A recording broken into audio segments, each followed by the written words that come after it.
Alright everybody, welcome back to Cartoon Universe. Today, I wanted to improvise a little video talking about some of the news updates we got from Vivziepop, but of course these aren't through the show or even through her own social media, and instead some of the craziest updates we've ever gotten about the series came from her recent interview with Polygon. Now, for those who didn't see it, a lot of the reason I'm making this video is my previous video on the Speaker of God mostly focused on my theories that she might not be all that she seems. Right now, she presents herself as this radiant angel of light and goodness, but I have this theory that she's basically evil and not as good as everyone wants to believe. Now, of course, with any theory I make, there's always the possibility that it's wrong, and I don't really take any offense when it is, or really when other people disagree with it because they just believe something else. But sometimes people get really vile and just start attacking others for having a theory at all, let alone one like this that paints a character as dark when someone else is calling them good. What I mean here, of course, is in that recent Polygon interview, Vivziepop doesn't exactly say that the Speaker of God could never be revealed in some twist to be evil, but she does emphasize that the Speaker of God is meant to represent what we think about God in general. According to the article, Vivziepop didn't want to have to worry about offending people by including an actual God in the show, and because of that, God isn't going to be represented in a direct way. According to her, the goal of the Speaker of God is to give someone who can actually talk on behalf of God and let things happen without people getting offended.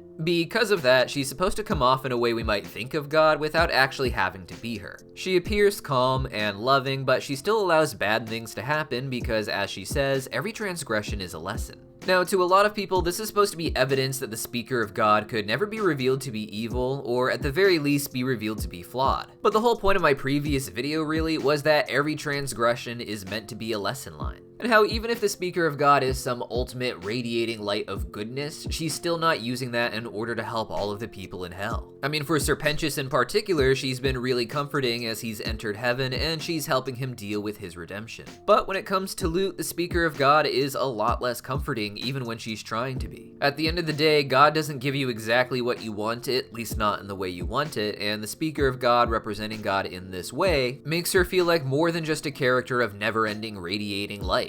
And of course, there's no real reason for Vivziepop to explain the twist for her character right out, and when people tend to be talking about a twist that may come down the road, creators tend to find ways to word their discussions in order to hide those potential twists. So I guess what I mean to say here is, I'm still going to be theorizing about the Speaker of God. I know that makes some people so upset that they need to go into the comments and leave an insult, like some sort of psychopath who's just too afraid to go out and do this in real life. But at the end of the day, this is just a cartoon, and what I'm really theorizing about here is that something with the Speaker of God isn't quite right. Or that at the very least from a human perspective, the Speaker of God isn't as warm and loving as we tend to think. Now, in addition to telling us this little bit of information about the Speaker of God, Vivziepop also made two really big reveals. One being that Lucifer actually created the Ars Goetia that we know from Hell of a Boss, which a lot of people thought might actually be related to the Speaker of God, hence why Vivziepop decided to comment on it. And then finally, despite saying that we won't see God in the Helliverse, she also went out of her way to say that there's actually two gods that we have seen so far, and that we'll be getting to exploring them soon, possibly in Season 3 or maybe even Season 4. These are the figures of good and evil that we saw at the beginning of the series in episode 1 of the Amazon season. So let's take some time to break down both of these claims and what they mean for the Helliverse as a whole. First, when it comes to the Speaker of God, a lot of people noticed that she was a big, beautiful bird, which is hard not to compare to all of the different demons in hell, which are also birds. Now, for the record, even in heaven there's a lot of birds, and because of that, a lot of fans wanted to believe that the Ars Goetia, which was mostly birds until relatively recently, was just the demonic cousin to all of these bird hierarchies in heaven.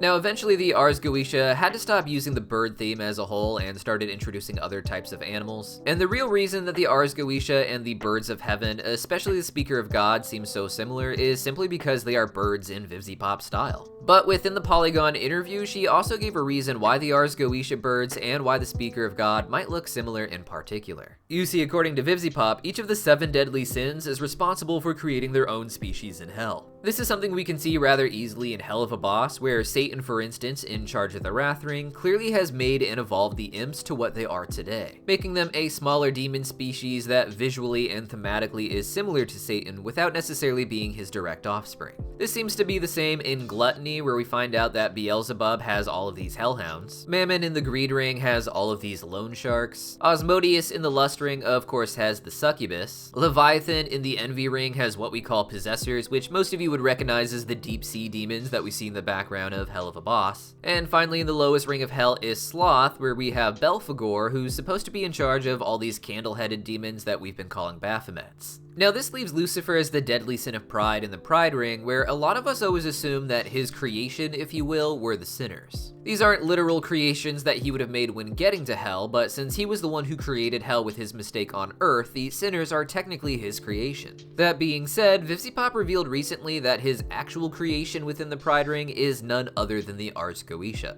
Early on, the only real member of this hierarchy that we knew was Stolas himself, and over time we got to meet more and more of his family, particularly birds like his father Paimon, or Stella's brother Andrealphus, or Stolas' friend in the Goetia, Visago. But as we saw in Visago's introductory episode, there's actually a lot of different species and not just these birds that look like the Speaker of God. Regardless of the entire species type, apparently this entire hierarchy was created by Lucifer himself, which actually just raises a lot of questions. The hierarchy doesn't seem to be working within the goals of Lucifer, and Lucifer was already very upset with the sinners because he expected them to use his gift of knowledge for good reasons. With that in mind, I'm not really sure why he would create the Ars Goetia and let them do crazy things like interfere with life on Earth, leading to more sinners making it into hell instead of into heaven. You would think heaven would have stopped that entirely and not have allowed it, especially if it was because of creatures that Lucifer ended up creating. Another weird issue with this fact maybe is the idea that Asmodeus is also one of the Ars Goetia. So he was created by Lucifer because all of the deadly sins made their own species, but also Asmodeus became one of the deadly sins and then made his own species. Which is possible, it just sounds weird, so not really a plot hole, just maybe a clarification on this would also be nice. In the interview, it was suggested by the interviewer that the reason so many of the Ars Goetia ended up being birds is less because Lucifer was inspired by the bird people and the Speaker of God in heaven, and more so because he seems to have an interest in birds himself, particularly ducks, but it clearly goes a little bit beyond that. While ducks are definitely a favorite of Lucifer's, especially rubber ducks, as we've seen with his introduction all the way back in season 1, we also see him play around with other bird themes, such as the phoenix, with the little flashback we see of Lucifer making some sort of magical display of a duck's turning into a phoenix after it dives into the water. I've even had some commenters on our previous videos say that the Speaker of God herself looks like she might be a bit phoenix themed, and perhaps that animation in particular was inspired by the Speaker of God, who Lucifer remembers and also maybe even misses. Finally, in the interview, Vivziepop mentioned the gods of good and the gods of evil, figures that she will be using in order to explore the story of the Helliverse without having to actually mention what we think of as the one true god. This was a bit confusing to read about in the interview because I wasn't sure if she was saying that the Speaker of God is speaking on behalf of the force of good. And if she is, this basically gives us a character version of God that won't be insulting the way if she used the one true God. And because of that, it's possible for the Speaker of God to either be misled by this figure of good, or to be misleading other people about what this figure of good actually wants, desires, or even knows. But what do you guys think?